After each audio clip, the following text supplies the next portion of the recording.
have to talk about something real quick. I've watched I've watched 2 and a bit episodes of it. There's 3 episodes of the America's Next Top Model documentary, and I used to be a big fan of it. But you've got to understand, I was younger then, and I didn't watch it from the first cycle.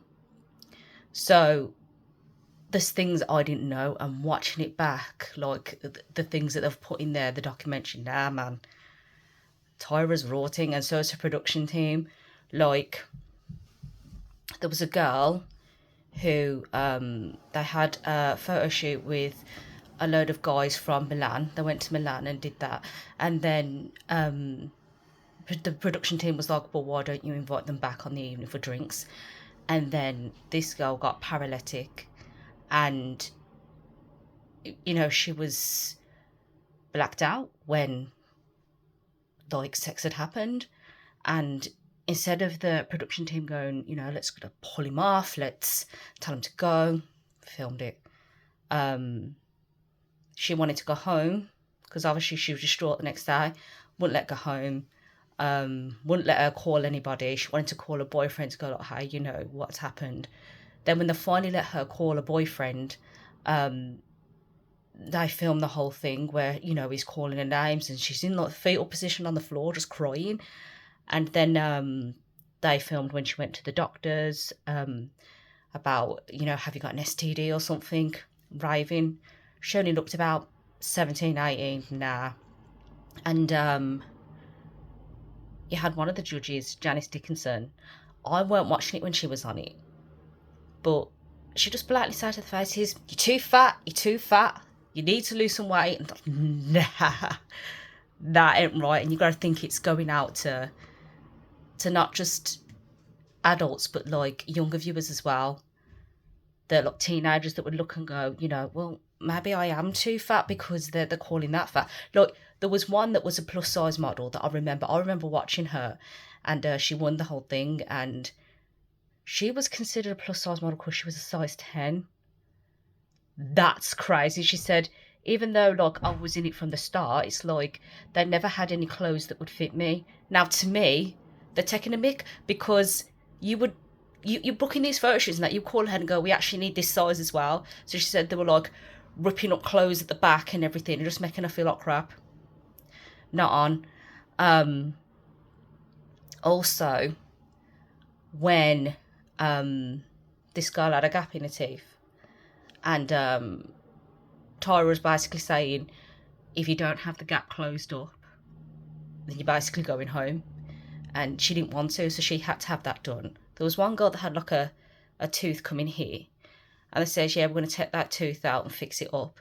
She was happy about that, but then it ended up being hours and hours and hours where they've took out bare teeth. I think it was 4 teeth they took out, and then they shaved the rest of them so they could put veneers in. She says, but to this day now, like, I can't bite properly.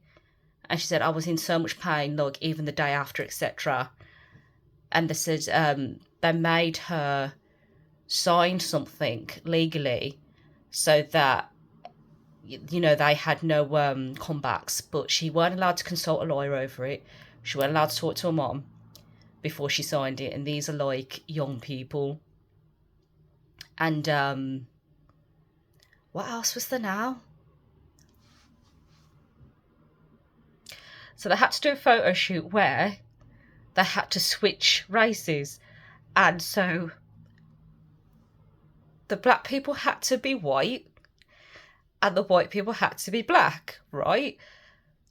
Now, I ain't talking about stereotypes, whatever. I'm talking about the whole shebang. So they were doing like brown foundation, making them black with the afro and everything, yeah. And then on even though they had backlash with that, on cycles later on, they did it again, but they put little kids in the mix. These little, I don't know, it's probably 2-3-year-olds. Like, one little baby come out like in the African outfit and everything, and they're holding, so that they're literally doing it in front of the babies as well, like showing them that, yeah, this is correct. And nah, it was raving. And they had photo shoots where they were all dead, basically. Like, one had a bullet hole in the head and they had to pretend to be dead. And like, oh, you don't look dead enough, and da-da-da. And one of the girls said, look, I don't think there was all different ways of the death, right? Because I don't think it was a coincidence that I had told them during the interview process that my mom had been shot and she's paralysed because of it. So they've give her the shot scene. She said, I felt like they wanted like a reaction where I was going to break down or something. And there was a scene where they say models gone rogue or something, called the stereotypes of models, and you had one that had a needle coming out of their arm to represent drugs, and one that was bulimic and all this business. And they were showing like when they had fainted and stuff because the things weren't correct, like there was too much heat, they were dehydrated.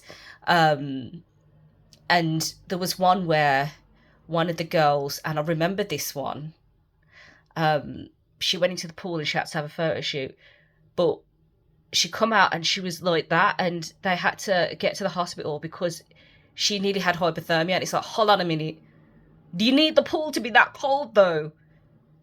It was a pool, it's not like it was an ocean or something. Do you need the pool to be that cold? Are you taking the mick? So it was just it was really interesting. And the joke was about the girl that had the gap in her teeth, that they said you need to have it closed or, you know, go. A few cycles after that, there was a girl that had a gap in her teeth, the exact same place it was, and they said, oh, we need the gap to be bigger because this is what's going to get you modelling work. And it's like, so they had to shave the teeth to make the gap bigger. And again, I suppose, like, oh, if she didn't comply, she would go home. But there's been a lot of things like that, like especially on the makeovers where, you know, oh, if you don't get your hair cut, you're going home. And it's like, some people, like one of the girls I remember, she had hair down to here and they cut it like about this short, right? And then she was already distressed over that. And then it says again, Tyra said, I didn't want it that way. I wanted it like Mia Farrow. There you go. Which was even shorter. And she said, I'm not doing that. And because she wouldn't have the extra cut off, gone. And, you know, they say, oh, it's because we feel like if you don't have the model look, you're not going to make it. Well, no, just let them see. If they don't make it then, if they don't want the makeover. But it was raving. And this one girl in cycle 1, right, yeah, the production team says when they were first starting in cycle 1, look, we only want one black girl in there. So I believe Tyra was going mad about that, but it happened. And that girl, she had hair, and they said it needs shaving at the makeover bit. And you could see on the documentary that there was white people there as the stylist, and they were taking the mick. They were going, oh, it's not going to get through her hair, and laughing about it. That, oh, should we write a name in it? Like, this girl's getting distressed that this is happening, and that's what she gets. And then she was cussing because she's like, she went back to the house and she's like, they've left 3 bald patches in my head. Then there was another girl where, was it the same one? Could have been the same one. And it could have been after that incident, actually, where they're picking at stuff. But Tara said, you're just too ashy. I didn't see anything wrong with her skin, to be fair. And she's like, the photographers are having a hard time keep touching up how ashy you are. So she's there creaming herself more, and I felt sorry for her. And then I think it was this Hispanic girl. She's like, oh, we've got a problem with it because, like, you're leaving grease on the door handles, making her feel worse. And, you know, these things were recorded as well. It wasn't like she was pulled aside and, you know, this is what happened backstage. Oh, sorry, you need to cream skin more. It was actually on there. And there was this one girl that we're picking on, and I swear to God, the girl had nothing on her. And they were trying to say, yeah, you've got a podge, that needs to go. And every photo they were going, it's still there, it's still there, you need to watch what you're eating, this. We've had to, edit it out. She had nothing on her. And, you know, they would go on about they're not promoting eating disorders or bad eating, but that is. So, yeah, it was just bad. And like I said, I haven't finished it yet, but that's what I've watched and what I've remembered. And I just think it's raving. And that's something that I wouldn't be watching again, going back and watching, because it's just amazing how things were different then and how they've changed.